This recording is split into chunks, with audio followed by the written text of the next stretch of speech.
Hi, I forgot how short that was. My name is Michelle. I am the owner of Eerie River Publishing, and today we are here with some authors and the curator of The Old Ways, Volume 1 and Volume 2. This is our first exclusive anthology to folk horror, and we're really excited about this anthology, and we're going to introduce the curator and idea person, Holly Cornetto. Here she is in all of her glory. Hi. Happy birthday! I don't know about glory, but thanks and thank you. You're in it. It is you in all of your glory. It is what it is. Okay, I'll take it. You have to. I've given it. How are you doing? I am wonderful. I am tuning in from sunny Vermont. Like you said, it's my birthday yesterday, so we're kind of the celebrations all weekend long. And I'm so stoked to be doing this particular event near my birthday because this anthology set is a brainchild of mine. A very dear love of mine. It's the first open call anthology I've ever kind of been in charge of. I still don't know why you decided to do that, but thank you. Why not? So it's great. It's great. That's excellent. Well, it's been such a fun kind of thing just to kind of like, our friendship has grown so much since we first kind of met. So like the evolution of seeing you as first time author and then someone that wanted to like spearhead one of these projects has been amazing. So I'm just really thankful that you were up for the task, and I think you did a fantastic job. Well, thank you. And I'm very proud to be a part of the Eerie River family. So in any capacity, always. I'm a big cheerleader. I love this press. I love what you do. So just take a moment to tell the audience, Michelle is awesome. She does so much behind the scenes, in front of the scenes, whatever. She's pretty much a one-woman show, and she kills it. She kills it. All the while raising small children and staying alive. Even though she has I'm trying to stay alive. I am sick, so I do apologize if I like cough. I'm going to try to mute when I can. Thank you. I appreciate that. Well, let's bring on some of these amazing authors because you handpicked them. I did. And it was hard. There were a lot of good stories. We had about like 500-ish submissions for this. And really easily could have been more than 2 volumes. Like the talent is amazing. Yeah. It's really cool when you get so many amazing people just wanting to be a part of something that you do. So it's awesome. So let's start. We're going to introduce, we've got April, we have Selah, and we have Stephanie. So I'm going to do April coming on first. Hi. Hi. We've got Stephanie. Oh, no, sorry. Selah. I hit the wrong button. I mean, I said the wrong name. Right button. Hi, Selah. And then finally, Stephanie. Hello. Hi. Sorry. Like resisting the urge to like cough all over everybody. Hello. If anyone is watching now, feel free to say hi, drop in comments. We'll definitely, if you have any questions for the authors or Holly herself, feel free. We've got Jen Strange. Woot! It's always nice when you get like a cheerleader in the crowd. She has been in my corner for a very long time. Oh, that's amazing. For a very long time. So yeah, awesome. Yeah. So The Old Ways, we have them right here. These are the book editions. They are on sale right now. You can get them on ebook, Kindle Unlimited, and paperback, which is right here. I'm just trying to find, we do have a buy link somewhere. Doink. Is it going to work? There it is. I'll have it scroll later. Anyway, so these are the options. So these are the books that we're going to be talking about. So all of you guys submitted. Why don't you tell us just a little bit about yourself? April, where are you from? And what story are you reading from today? Hi, I'm April. I'm from Derbyshire in England, and my story is Well Wishers. Oh, excellent. And that's in what book? That's in volume 1. Volume 1, that's right. And then Stephanie, you are also volume 1. Where are you from and what story are you reading from today? I'm in Wrexham in Wales at the moment. I'm not originally from here, but I am. So welcome to Wrexham. So I'm here now. Originally a Midlander, Shropshire, not far from Derbyshire. Yeah. roughly the same time. And I'm reading Bringing in the May today, which is linked to my novel Reborn. Oh, perfect. Selah, let's talk a little bit about your story. You are our one reader from volume number 2 today. And again, both of these volumes are just the collection, so they don't have to be read in order. The stories aren't connected except for the theme, which is folk horror. So, So I'm from the Cincinnati area. I've kind of bopped around the Midwest my whole life and traveled across the states for regional theater in my 20s, but landed in Cincinnati. My story is Watching from volume 2. Oh, excellent. Okay, so what we're going to do now is we're going to say we're going to do our readings individually, and then Holly's going to pop on after the readings and have a little bit of a conversation. If there's any comments or questions, we'll put them up so that we can kind of talk about it. And at the end, we're going to do a little bit of a question and answer period with everyone, talk about where their inspiration comes from or what they love about folk horror, and give them time to tell us where to find them, what books they have out, and where we can find them on social media. So thank you all for being here. We're going to start with Selah. So goodbye, everybody else. We will all see you very soon. Let's see if I can get this to work. Remove from stream. All right, Selah, what I'm going to do is I'm going to leave you on the screen by yourself. Okay. When you're ready, just say, okay, I'm ready. And then I'll pop Holly back on for you, okay? Okay, cool. Ready, like, when do you want me to say ready? Like after the reading or after? Yeah, like when you're ready, like when you're finished speaking about the book. Oh, okay. When you're done reading the story. Okay, gotcha. Okay. Okay. All right, we can do that. I'm going to do my best. I've got my contacts in, so give me a little bit different range here. So I'm going to be reading a part of my story, Watching. It's a little bit into the story. So basically, this farmer has a tradition that he has to uphold. He's part of this small town community. No one in his family knows. He's not allowed to talk about it with his family. He has to keep this tree alive. His community has to keep this tree alive, basically. So it is that night of the year, and he is waking up and has to do his thing. So I'm just going to drop right into it. He came to the giant cluster of trees that was mostly ignored due to blight, though no one ever urged him to have the orchard put to new use. He never offered. It was easy to overlook the specific tree in a small world of ugly, stout trunks and useless, scraggly limbs. It would have been unnoticeable, save for his size and place of honor in the middle of the orchard. The body already hung from it. The tree itself was gnarled and ancient, black branches thrust skyward into the night like the arms of the desperate. He'd felt like that tree so much in his life, yet this terrible, wonderful night had always made it better. He tried to think of the tree and not the corpse lashed to it. It was gruesome, there was no way around it, but the tree had to be fed. It was the oldest story in that part of the county, dating back well before there were counties. Feed the tree and all will be well. Give death to the dead tree, and your life will be blessed. Thick of branch, deep of root, the thing's bark was gashed with ridges from countless spring rituals. Blood flowed down from them like thin waterfalls in the light from John's phone. He tried to feel something deeper about the sacrifice, but he'd learned to wall off those thoughts years ago. The bark glistened the proper shade of red, still sticky in the damp night air. As John watched, delicate leaves sprouted, a good sign that the offering would be accepted. It was proof he didn't want, but grudgingly accepted. Feed well, old one, and give us well in return, he thought. Silence was part of things as well. He was there to watch, nothing more. A strange flash of pride and dark glee thrilled through him.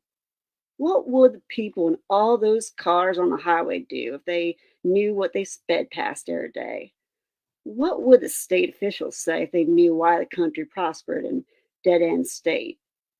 What would all those urban snobs do if given the choice to suffer or prosper? Would they have the stomach for it, like me and the others do? Not likely. The pride helped dampen the disgust. John chanced to glance at his phone display. The commands had disappeared. The clock read 3 a.m. Wasn't that the devil's time? Devil ain't got nothing on our tree. He shuddered and pulled his robe tight around his torso before looking around. Only darkness stared back. No grass, no house on the hill behind him. The other trees had melted into the void.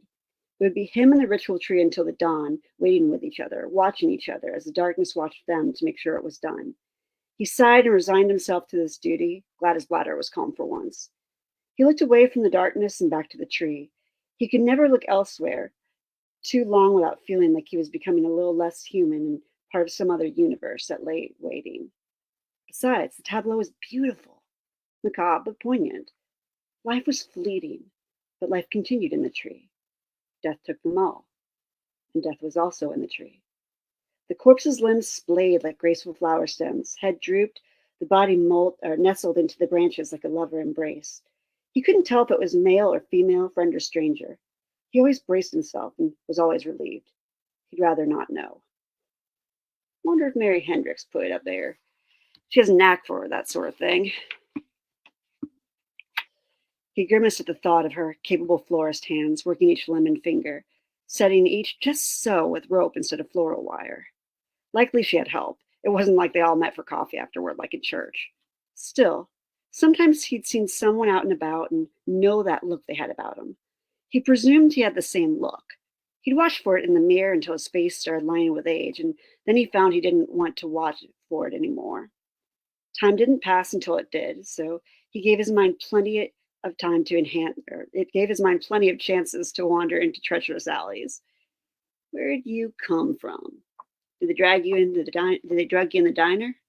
Were you willing? Who delivered the fatal blow?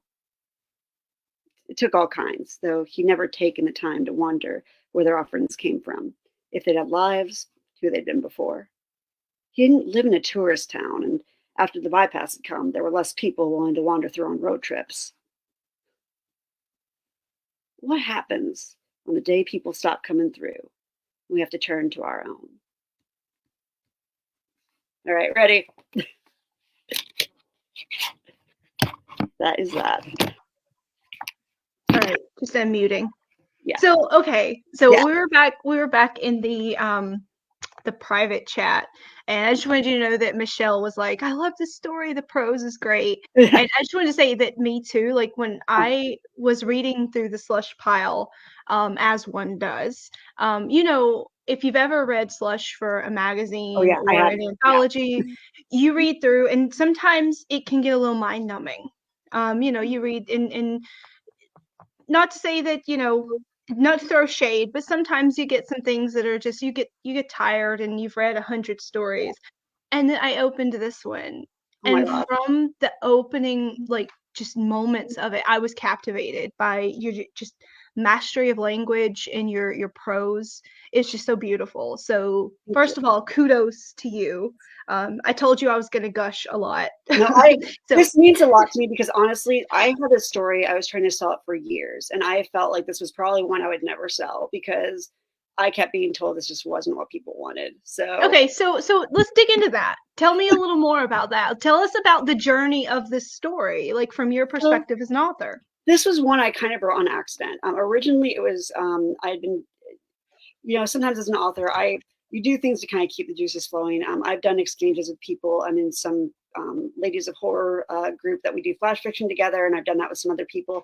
So I was given like this picture to do like a flash story for a blog. That never ended up happening with this particular thing, and it worked out. But so it was this body lashed to a tree, and for whatever reason, it just really started the juices flowing. It was like this black and white art image, and it has this tapestry. And when people read the story, the scroll will play more into it of like things written on it. You couldn't really tell what. And something just really got to me. I actually wrote a few stories off of this. And one other was published by The Dread Machine, which was more female-centric, kind of really old world, god and goddess type stuff. But this one was the first one I did. And it just really dove in. I can't remember who I submitted to first. I think it was, I started with the pro markets and worked down. But I mean, obviously it landed where it needed to go. That's not shade on anyone. It's just kind of the process. But it was one of those things where people I got a lot of the form, no, a lot of people don't like folk horror. A lot of this is too quiet. There's no action. This isn't a story, things like that. So, and it is admittedly, it's one guy in a tree, basically, until the very end. And it is a very quiet story. And I kind of knew that would work against me. I did end up, the ending that it turned into actually was one I added to submit to The Old Ways. At the beginning, there was a piece of it. The main part still had, I don't want to give anything away, but John's fate was the same, but there was that little bit regarding a family member that I added on, and I think that punched it up a little Okay. bit.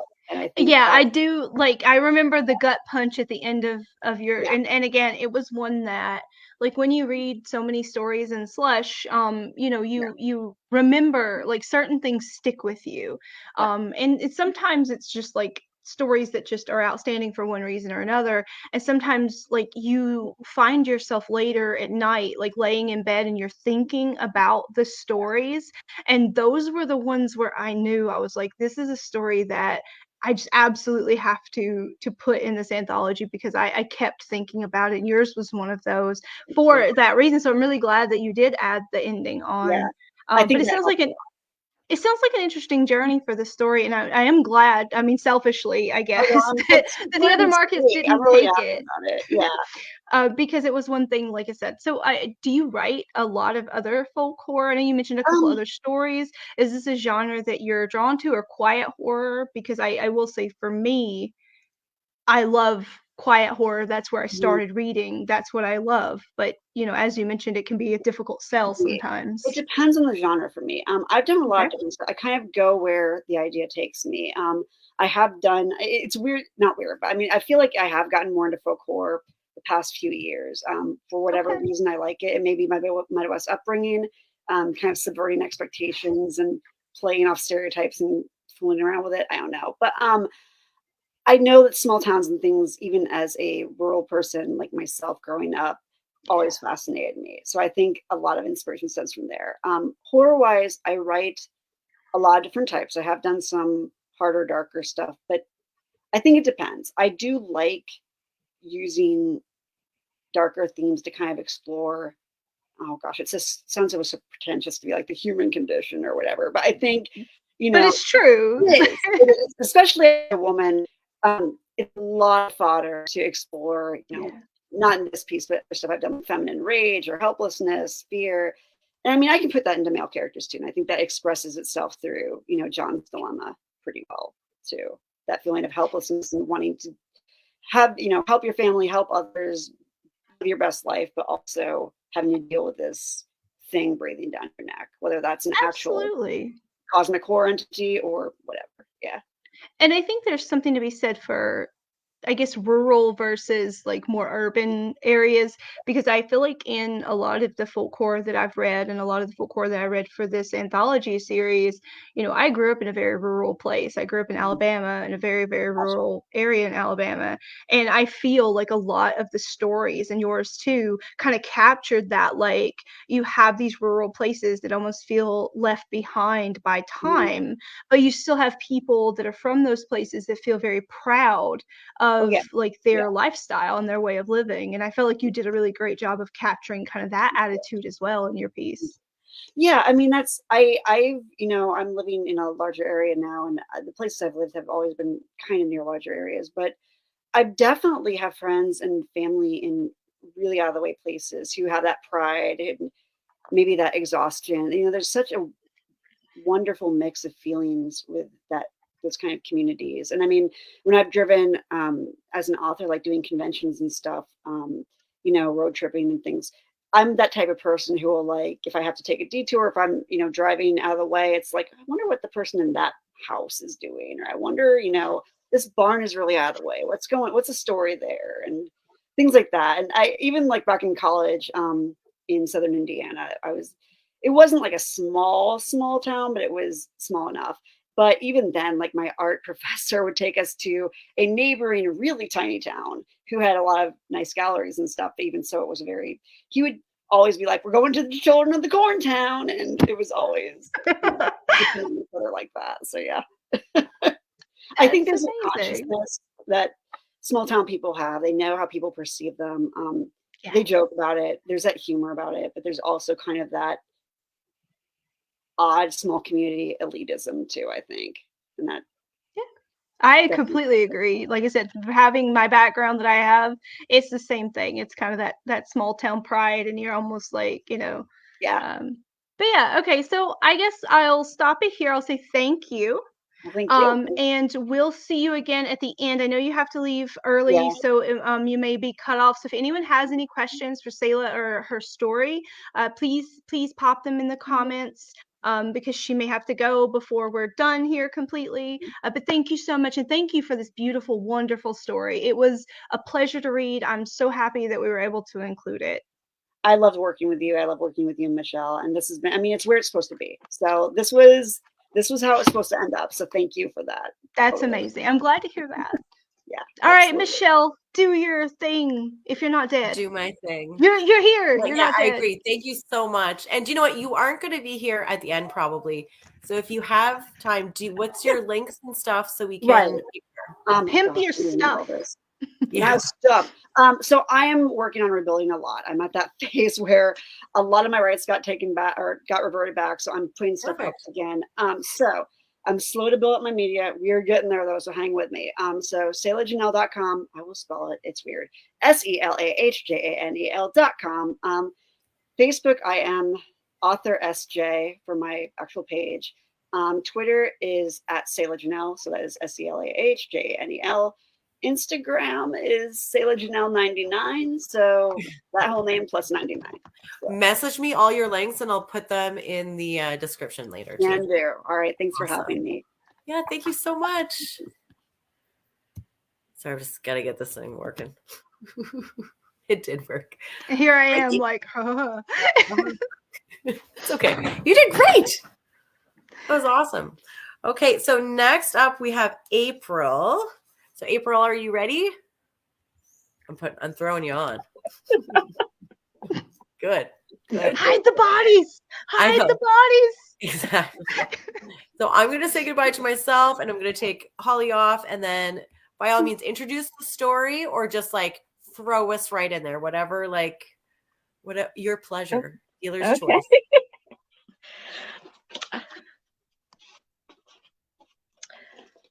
Hi. So I've never actually done a reading before, so I'm just going to start from the beginning and see how it goes.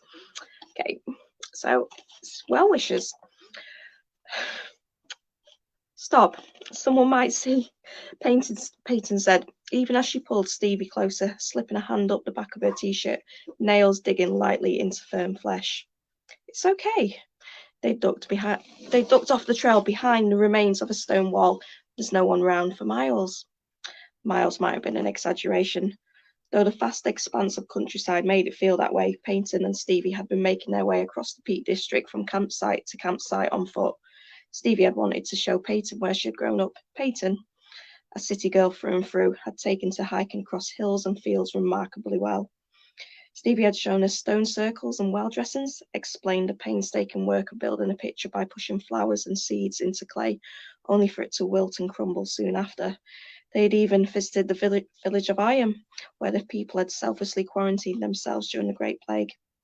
If we don't start walking soon, we won't make it to this next site before those rain clouds catch up with us. Why don't we set up the tent here? Stevie said. You won't have to worry about being quiet all the way out here. Peyton pushed Stevie away with a laugh. I want a shower and a proper sit-down meal before I even so much as think about sex. Stevie gave a mock whine of rejection before picking up her backpack. Let's get you that shower then.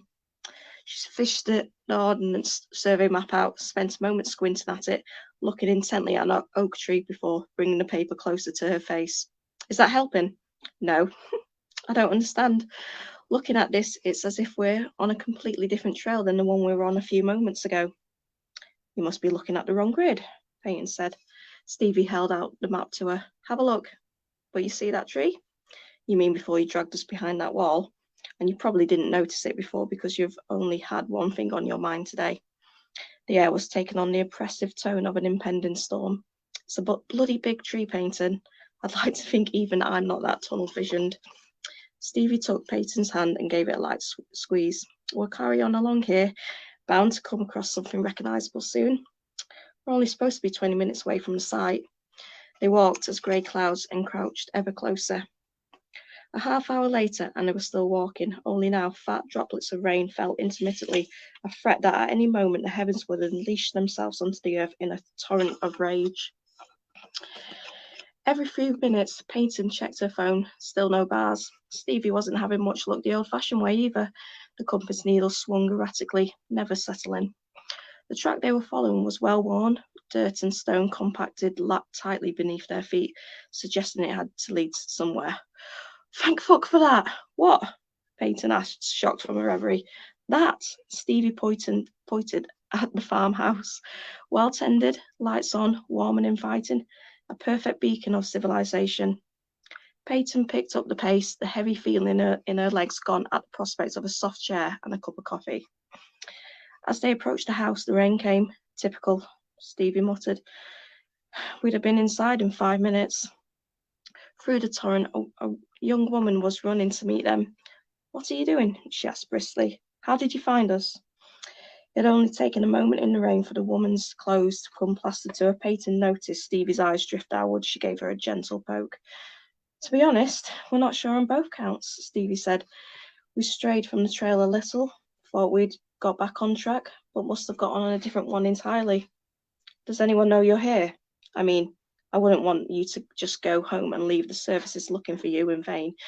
You'd be surprised by how many people do that, waste resources and time through their own stupidity. Peyton laughed. We couldn't get a signal to call for help. The woman's eyes narrowed. American? Yes. We hate to impose on you, Stevie said, eager to hurry the conversation on and get them out of the rain. But if we could just come inside, just to get our bearings more than anything? Yes, of course. The woman looked beyond them, eyes flitting across the horizon. These summer storms never tend to last long. The storm was still raging an hour later. They sat in a kitchen dominated by an ancient Argus stove, next to which sat an equally ancient-looking woman, tissue paper thin, spread over sharp bones. The young woman had introduced herself as Jess, but had offered no name for the old woman. During the time spent waiting for the storm to pass, Stevie and Peyton were still not any closer to finding out where they were. I don't think this storm is going to pass anytime soon, Jess said. Spend the night? The men will be back tomorrow with a jeep. They'll take you anywhere you want to go. Peyton looked at Stevie, raising her eyebrows. It was a look that said, You hear that? The menfolk will be home soon. Thank you, Stevie said. That's very kind of you. I'll show you to your rooms. Jess got up. There aren't many of us left, but we've plenty of them. We don't mind sharing. I used to hate sharing with my sister when I had one. Oh, we're not sisters, we're... Stevie began. Friends. Peyton quickly finished. The old crone crackled. Jess allowed a tight-lipped smile. Follow me. They followed her up creaking stairs, each step sending dust motes up from the carpet. Once upstairs, Jess directed them to a room, each instructing them to leave their backpacks before showing them the bathroom. I'll leave you two alone to clean up while I make something to eat. Peyton eyed the grimy tub with suspicion. Stevie sidled up beside her. You can have your shower now. I'm not getting in that thing. Peyton turned to the sink. Turning on the tap, she sighed with relief when she saw that the water ran clear. Why did you say we were just friends? Stevie asked. Because I have more than an ounce of self-preservation about me. I'm getting a weird vibe from this place. I don't know what their views are, and I'd rather not be kicked out in this weather. We have the tent. We'd be soaked through setting it up in this. If you'd taken my suggestion earlier, right now we'd be snuggled up close, and you'd be wet in a good way. You're so goddamn sure of yourself, it's sickening, you know. Yeah? Stevie pulled Peyton to her, placing a kiss on her neck. That's what makes me so adorable. I suppose we better go back down. I don't know how I'm going to last an evening in such fun company as theirs. We'll have an early night. I don't think we'll be lying when we say we're bone tired. I guess I'm done. Yeah. Sorry, I was muted. Okay, so you, because when I read this story, I was like, and I don't want to give away any spoilers, but okay, I'm reading this story. It starts out and I'm like, oh, great, it's a hiking story. I hike. So of course, like immediately I'm like drawn. And then we get to this like creepy house with these kind of weird people. And I'm loving the relationship between the characters. And then in the end, and again, I won't spoil anything, but I'll just say the ending, you pulled the rug out from under me, and I am still traumatized. And I do not appreciate that. So Shame Oh, on you. shame on me. I'll hang my head in shame. Oh, So obviously, I love this story. I loved the thank whole you. vibe. Like I said, the change from the being outdoors and the doing, like I felt like that set like a whole mood. Your characters, their kind of like interactions with each other, so well done. Because in short stories, I feel like sometimes you have like where you have to sacrifice character a little bit for setting or for mood or for plot, but in this story, like I didn't feel anything was lacking. Like the way you have your characters interact, like I felt for them. I felt like I was getting to know them a bit. And then in the end, like with the way that things turned out, I was just like, holy crap, like this is exactly what I want a full core story to be, but also why did you do that to me? So you've traumatized me, but again, in a good way. But I guess I'll ask you the same as we did for Selah. So does this story have a history? Did you write it for this call? Did it exist before? Like where did the Um, story come from? I say, the story existed in snippets. Before the call, I'd got the idea, being out in the Peak District one day, and we did lose ourselves on the trail, and it is, such an easy thing to do. And about a week later, I woke up and I just had these, the two characters in my mind, like kind of fully formed already. And I wrote the beginning, and I thought, oh, I'm not quite sure where to take this. And I just set it in a drawer, and it stayed there for, a good number of months. And then when I saw the call, I thought, oh, this is what it's been waiting for. And, it just grew from there.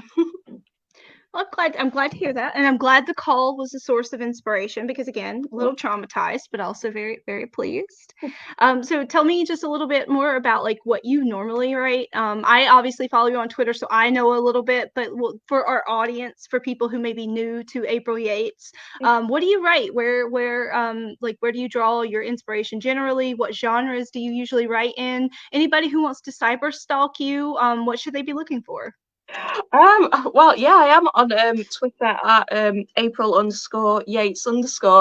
So, if you do want to stalk me, but I don't know why. But yeah, my debut novella, Ashthorn, last year is a gothic horror, and but I don't. I tend to flip between genres.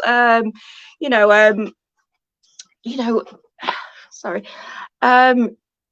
To me, a lot of the time the characters come first, and then it's finding the situation, and then that dictates the genre a lot for me. But I'm a big fan of gothic horror, big fan of quiet horror. So I think my writing does tend towards that naturally. But sorry. But yeah. I think gothic horror is probably the genre I've wrote most in so far.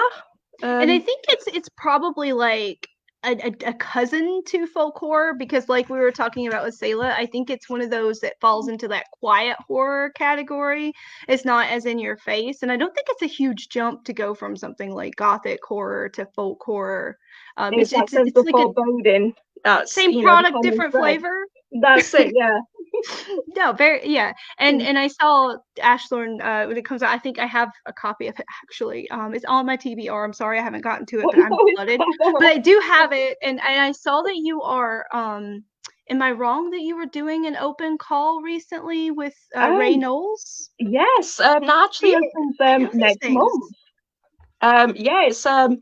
It's the theme is going to be sapphic villains, and we're going to be open to a lot of subgenres of horror, so body horror, gothic, quiet, you can splatterpunk, whatever. Wait, what about folk horror? Folk horror, definitely. There you go. And quick question, do I see a skull with antlers behind you? Because I've been checking out your back behind you thing, and it looks like a skull with antlers. It is. That's Pendleton. See, that's a great way to set the mood. Like you've already got us like in the zone there. All right, so I guess I will say, Michelle, why don't you do your thing unless anybody has any questions? April will be with us after, so if you do have questions, get those ready or send them out now, so that when we're done at the end, we can just pry into her personal life. No, I Yeah, don't know. sounds great. Absolutely. Maybe not that. She seems like she would love that. She would love that. Sorry, ignore me. Yeah. We did have comments, just like sometimes it just takes a call to inspire an ending. Oh, yeah. And then, yeah, for sure. And then we were, I was saying, oh my God, I want to write for this. And someone else said that would be fabulous.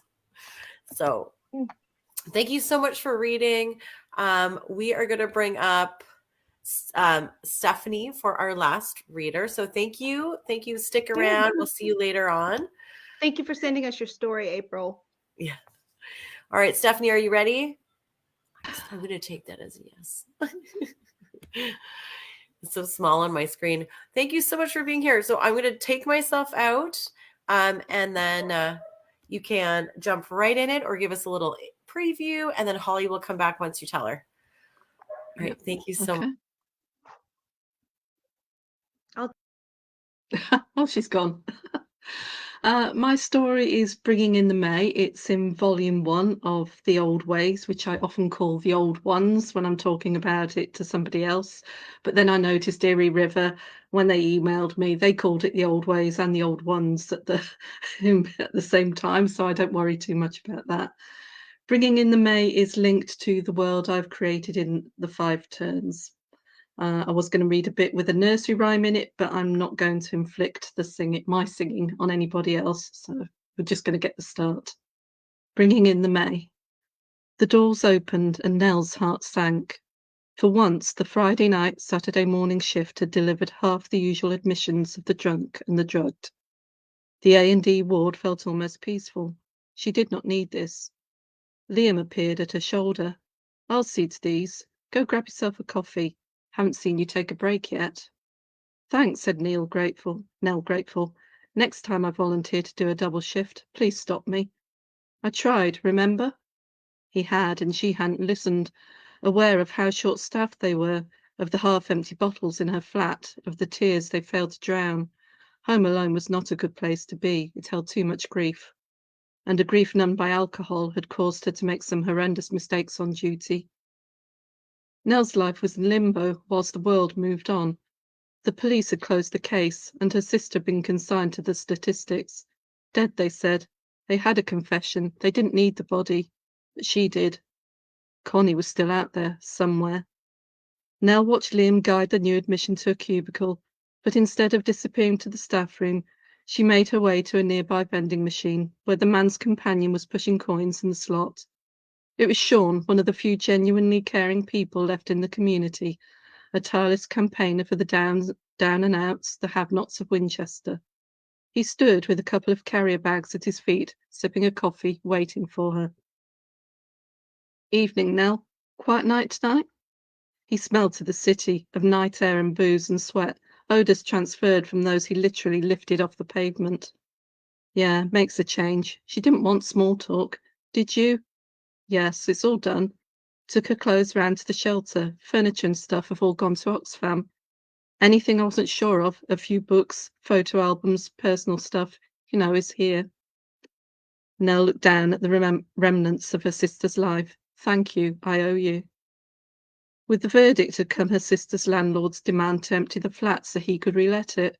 He didn't want to be insensitive, he'd said, but he was losing money.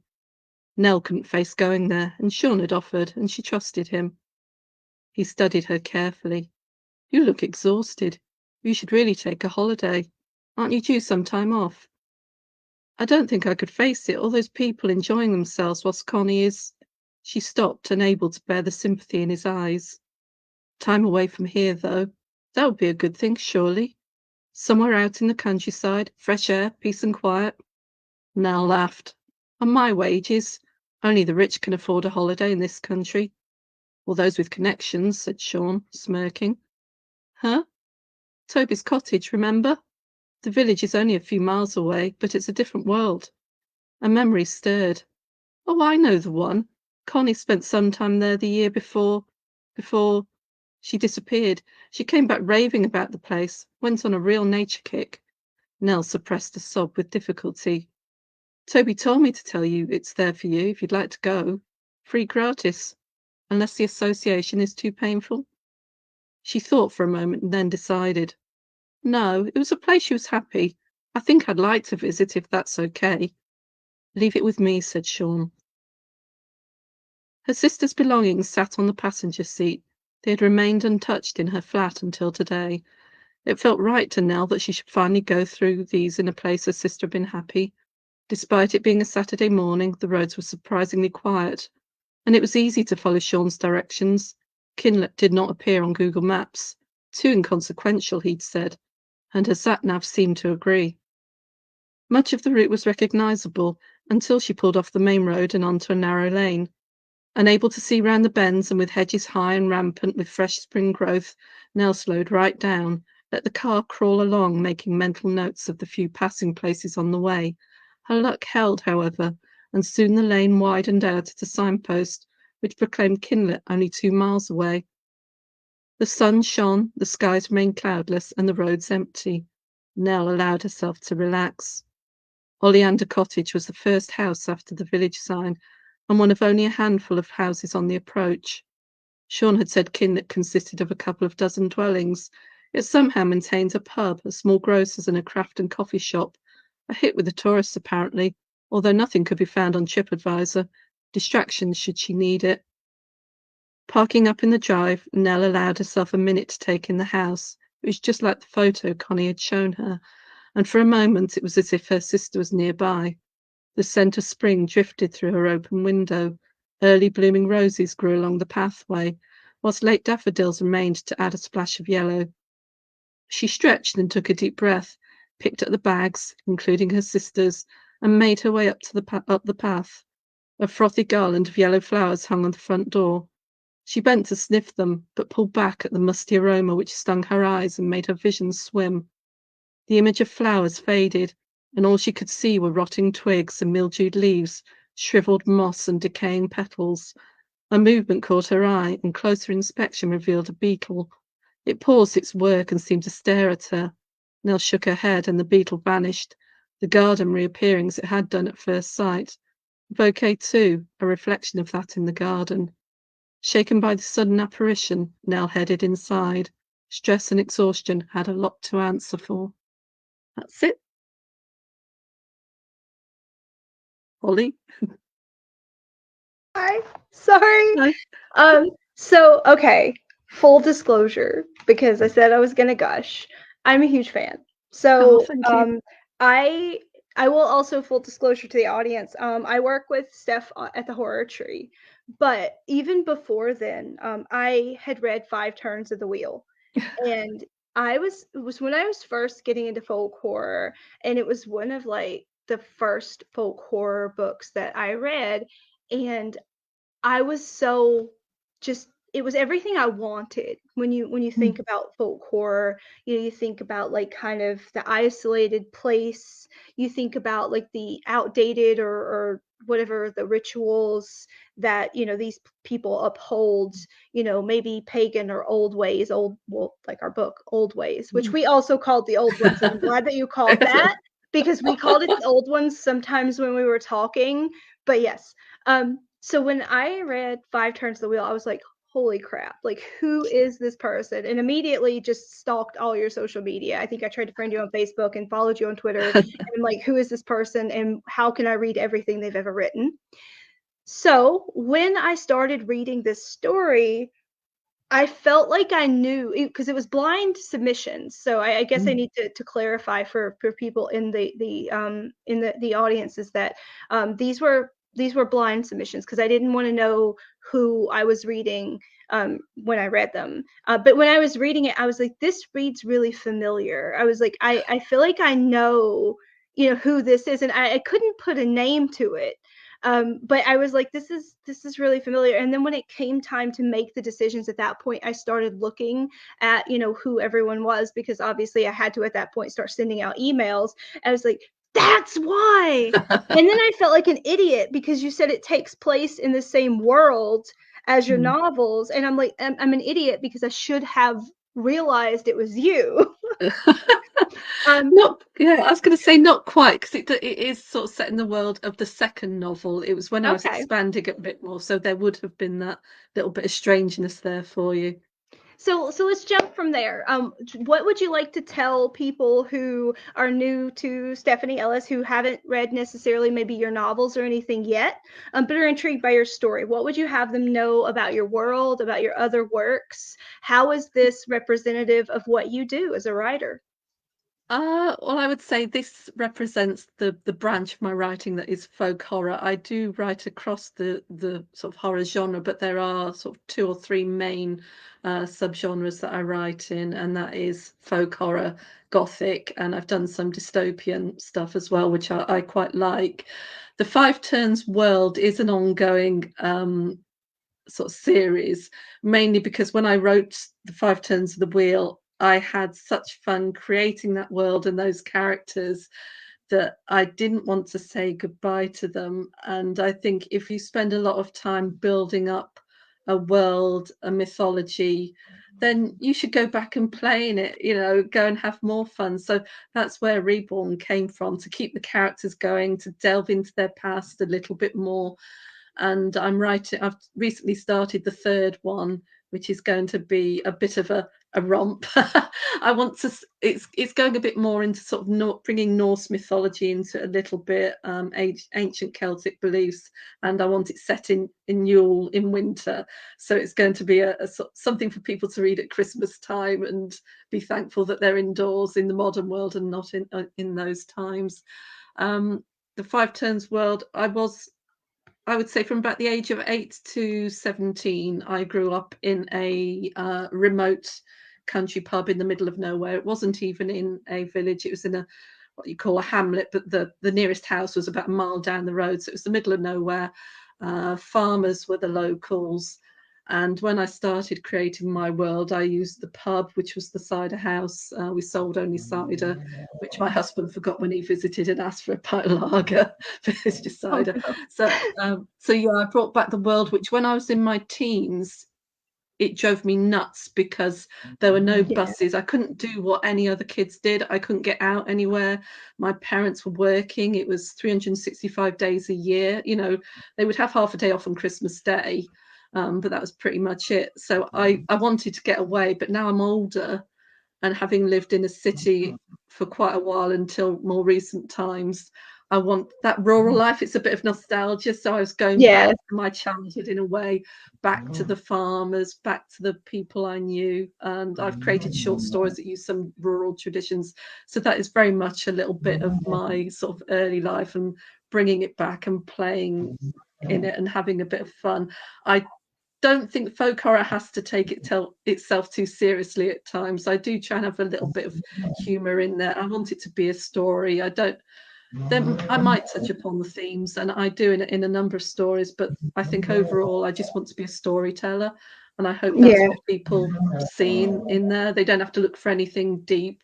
They don't always have to look for splatter or gore. It can be quiet. There are rituals that I've made up, but I think rituals are part of folk horror. It's what you expect at times, but it's very much about bringing landscape in as well into the tales, making it as much as a character as the Oh, yeah. people in the books. And So all those things, like, I sorry to interrupt, but I just wanted to that's like right. interject and say all of those things are things that I've seen like across like the stuff that you've written, like that you're pulling in the atmosphere, that you're pulling in the environment and making it a character. And also when I put this call out, like that's really a lot of what I was looking for, is that ritual, that tradition, things that maybe older and slower. And when you talk about pulling like roots from your rural upbringing into your writing, I think I do that a lot too. So that really Yeah. resonates with me. It's a different kind of upbringing, obviously, being in the U.S. versus, but it's one of those things where when looking at this collection, I wanted stories set in the UK, stories set in the US. I wanted stories like, I think there's even a story set in like Russia, and like, but I wanted like different things, and you really brought like like you do with it, or at least did with Five Turns of the Wheel, because I remember reading that book and just being completely blown away. Like I remember like having a book hangover after that one. Oh, thank you. They had a big stack of folk horror, and like Mm. you were in there, and like Starvaker, like Andrew Hurley was in there, Yeah, lovely and stuff. yeah, Long Lincoln was there. It Mm. was just a big stack of stuff, and I remember after reading your book, like having to like Mm. not read for a few days because I was kind of savoring the world. So yeah, I just wanted to say a big thank you. And one last question I had for you, and I'm sorry if I'm fangirling too long here, but so in this story, or well, honestly, in Five Turns of the Wheel, and in a couple of the other stories that I've read of yours, you hit really heavy on a lot of themes, like deep themes. Like usually, I think there's been several where I've read with like a motherhood is a theme for you that you deal with a lot. I've seen you talk about miscarriage, some very kind of deep, very dark, even, but real themes that you dig in. And I guess I want to ask, when you set out to write a story, do you have a theme in mind that you kind of want to deal with in the story, or does it reveal itself to you as you write? It always reveals itself as I go along, so I never plan what I'm going to do.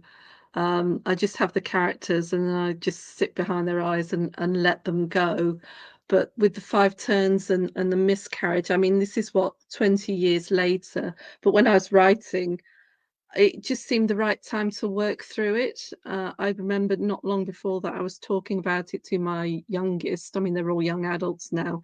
And I found myself getting upset. And I found that really strange after all this time. But I know back then when it happened, because my other children were small and you just get on, you Yeah. lock whatever happened away. And I remember the way I was treated wasn't too brilliant, and I just didn't want to think about it at the time, and I think about it now, and even just started to talk, I was like, oh, I get a bit angry. Yeah. Well, I was Because angry reading it, like on the behalf of the character. I was like, WTF, like this is yeah, some screwed up stuff, you know? yeah, well, And there was stuff, yeah, there was stuff that I didn't actually put in there that still makes me angry. I mean, when in the book it is quite a violent miscarriage, and I remember, I mean, going into gory details, but I was losing a lot of blood, and when I was at home, I can remember it was a locum came out, and this was about midnight, and he said, do you want to wait for office hours?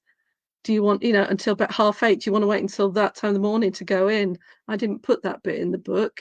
oh my But God. I was actually sat on the toilet with blood coming out. My husband will probably say, "Don't give them all these details," but that was what was happening to me, But it's and I thought, horror, and it's no, horror that yeah, happens to yeah, women every day. So, and I yeah, like when, our fiction can explore mm, like those real life horrors, because yeah, people who don't know these things, like someone who's never mm, experienced that, or even, male readers who can't, mm. physically have that experience, like for them to read that, like it can be traumatic, but it can also open people's eyes and be like, oh my God, real life can be horrific sometimes. Yeah, that's what just made me think, because they often say that, oh, women can't write horror, but when you think about the biology that gives you that relationship with blood and with life and death. I mean, we Yeah. are so close to it. There is so much in there that we can bring out. And I think in the horror genre, when you read a lot of the books, until recent times with more female writers, you don't see that aspect coming in. People don't think about it. But now with women bringing in that horror, it makes it a lot more personal and can really touch a nerve. So I'm glad there are more female writers out there. But I will say there was one, it was a flash piece that was sent to me to read. I think it's for Horatory some time ago. And it was a male writer talking about a woman. I can't remember whether she's giving birth or having a miscarriage, but he talked about the blood as gore.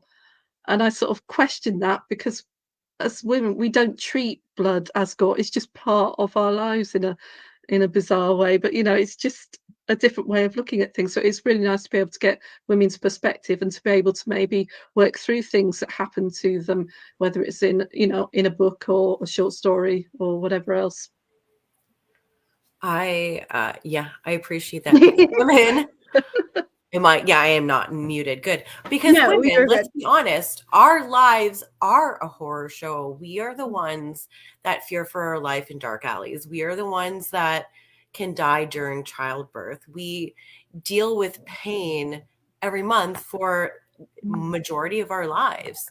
Can we pull April in? Because I feel like she would have things to say on this too. she's a Like person. Yeah. we are a We are panel all of women women here today. Yeah, right. Like I feel like because April's story too. I felt like for this call, I read a lot of female written stories, a lot of stories with female leads, and a lot of stories with like LGBTQ represent or LGBTQIA plus, excuse me, representation. Like there was a lot of this, and so I wanted to ask when we had everyone here. I know Selah is gone, but like, do you feel there's something inherently feminine with folk horror? Does folk horror lend itself to women? I think Stephanie answered pretty like eloquently, but like April, what do you think? Like, do you think there's something inherently feminine or something about minorities, people who identify differently that this genre might draw? Yeah, definitely. Because again, there's always that sense of the outsider as well.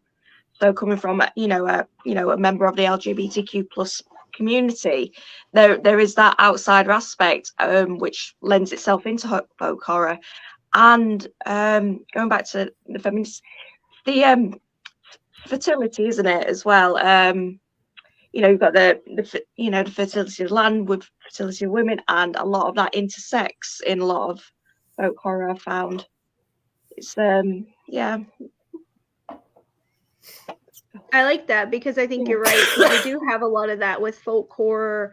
Often you have the sort of outsider stumbles into a different place, a different community. Even in your story, you have the two women who they go into this house and she doesn't want to tell them that they're in a relationship because even when you were reading, you said, because we don't know who these people are. So you're essentially saying there, it's a scary world for people like us. Like we don't know who we can trust. And again, in Stephanie's, well, at least in the Five Turns of the Wheel, I remember being traumatized by your depiction of the lady's treatment after she miscarried. But I think there's something there. And what Michelle was saying, that, it's scary to be a woman, that it's scary to, sometimes live in this world as a woman, because I think that we face a lot of like real life horrors. And I think that it can inform our writing. Yeah, I think it does. And I really appreciate that as someone who has had miscarriages and has had a stillbirth, and I'm not able to even write that out yet.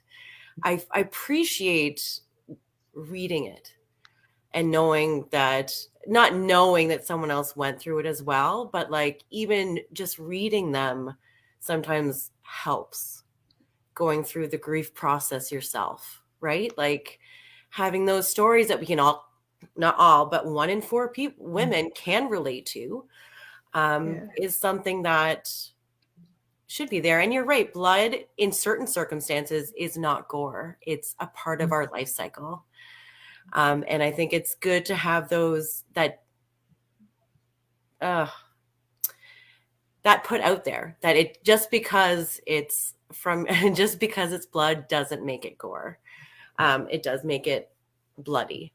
And to have the realities of living in this world as a woman, as someone is part of the LGBTQ plus community, as a disabled person, whatever it is, like I think that normalizing these stories and telling other people, whether or not they identify differently, or I think it's important to put this out there and to show people like this happens. Like Michelle said, it might be something that somebody needs to read at that time. They might need to feel that connection to other people.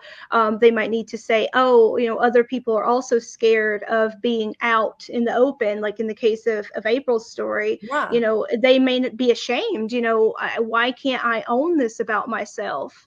But when they read a story and there are characters who are living this reality and they're also scared, I think it makes them feel, seen in a different way. Like other people go through this too, and it's not just me. And so I think maybe we've evolved the conversation from folk horror to just the power of horror in general. Yeah. But it's an amazing thing. And I think it's one of the things that drew me to a lot of the stories that we ended up choosing for the anthology, is that they all had something to say, and it wasn't always necessarily for the setting or for the characters, but sometimes for that bigger message. I think horror actually opens up a conversation. because when that happened, when the miscarriage and that happened to me, and I was at the school gates literally a day or two later, and I had to tell people what had happened, it was then other women would come up and sort of whisper, oh, this happened to me. And I found other people who were close to me had had similar experiences and stillbirths again, which I didn't know, but it was like they hadn't been able to tell other people. It's a sort of taboo Shame. subject in a way, and it Yeah. was really strange. And I thought if only people could speak more and people would accept it as part of the conversation, not always obviously a happy conversation, No. but people wouldn't feel so isolated. It was just strange that all this happens and you're just not aware of it, and yet there you could have been helping other people, supporting them through a tough time, showing them that yes, this happened, but then things can get better. It's like a secret, and that's a bit like folk horror, isn't it? Gothic horror, everything's a big secret. It all has to be kept tucked away and kept safe because you're not allowed to talk about these things. Exactly. I think you're creeping into our psychology of why we write what we write. Yeah. Which is awesome. Oh, we've got Nat has said, I've had some Hi, comments, so I just totally agree. Horror is my therapy, and I've found a lot of people connect with experience. I'm sorry, I can't read the rest of it. I'm dying. I'll do it. I mean, me and Teresa have connected definitely, and I felt less like I was going mad once I knew someone went through the same. Yeah, that's a big part of it, I think, because horror, all reading, I would argue, but horror, I think, definitely teaches us empathy in a way that some other genres can't, because we are reading stories about people who are in intense situations, sometimes of their own making, sometimes out of their control. And, I think as readers, unless it's a completely unlikable character meant to be that way, I think we often do empathize with these characters and what they're going through.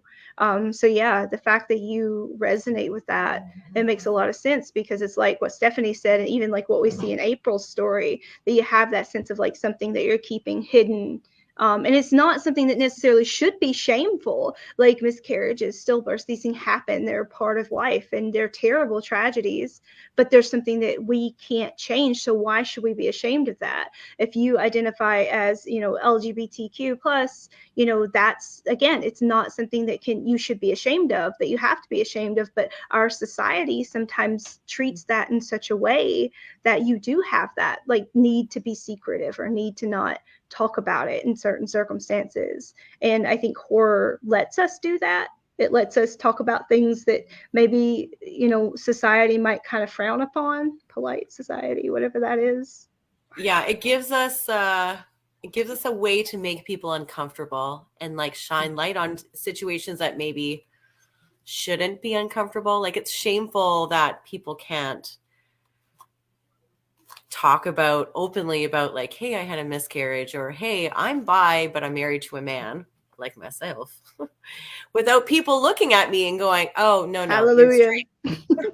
Like, or I'm a lesbian, or I am transsexual. Like, it's shameful that people cannot just speak their truth. It's not a shame. Yeah. Like, they shouldn't feel shamed. It's shameful that they can't. And I think that horror, more than any, like, yes, drama and stuff like that but horror tends to shine a light on it because it is uncomfortable when we talk about how society is and how people are treated in certain ways. And that lends to the horror, that this is terrible, that it is this way. Yeah. Agreed. We really went off the rails here, but it was great. Did. Thank you for indulging me. All right. Well, let's talk about where everyone can find each other. What books you have out right now. If anyone has any comments or questions, feel free to put them down in the comment section. But Stephanie, where can we find you? I think stephanieellis.org. Stephanie Ellis is all one word, no spaces between them. I'm on Twitter as LStevie. That's EL_Stevie. That's what Twitter gave me, and it made me sound like a matador. I've stayed with it ever You're like, I'm since. staying with this. Yeah. So if you go there, you'll find me, and it'll probably show you links to Facebook, or I'm on Instagram occasionally. I don't usually go to Instagram very often, but I'm trying to remember at the minute because I'm doing a poetry challenge, dark poetry, do a poem a day for the rest Oh, of the wow. month, which has been a bit tough, but That's a lot. it's hard going. I keep forgetting and then have to try and come up with something. So yeah, I've got a collection of short stories coming out on May 15th, which will be my 59th birthday. Congratulations. Happy Not early my lucky birthday. 60 next year. I don't know what I'll do then. And I've got a folk horror novel, The Woodcutter, coming out in August with Bridget's Gate Press. And that is not a 5 turns of the wheel. It's a modern day setting with unreliable narrators, old legends coming back to life, and Very some cool. gory deaths. So I think Holly will like it. It's right up my alley, too. Am I that transparent? Yeah.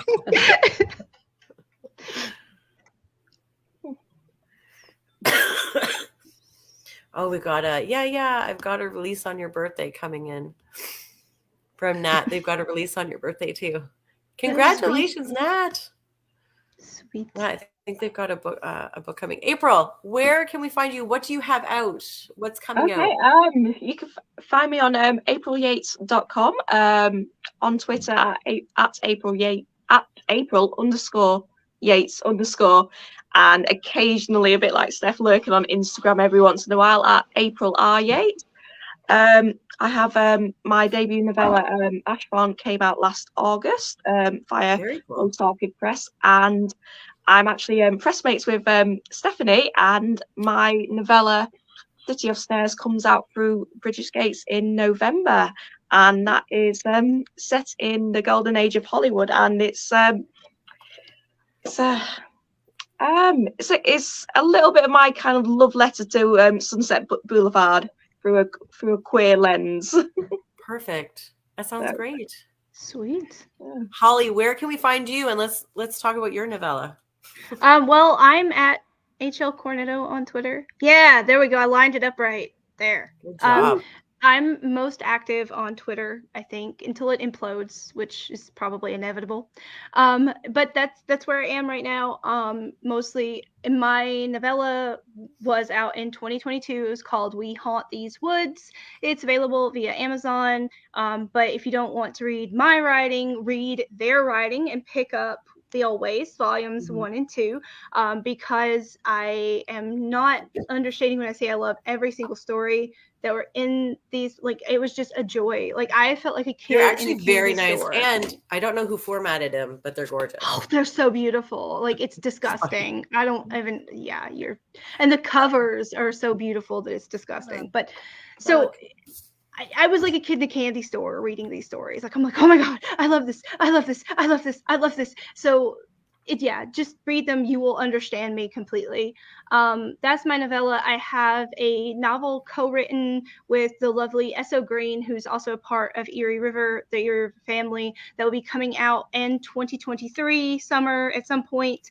And it's set in rural Alabama. It's tentatively called Trailer Park Witches, but it's It is called Trailer Park Witches. It is about witches in a trailer park. So I mean, what better can you get? What else than can we that? call it? Yeah, well, I mean, it's kind of catchy, Trailer Park It is. Witches.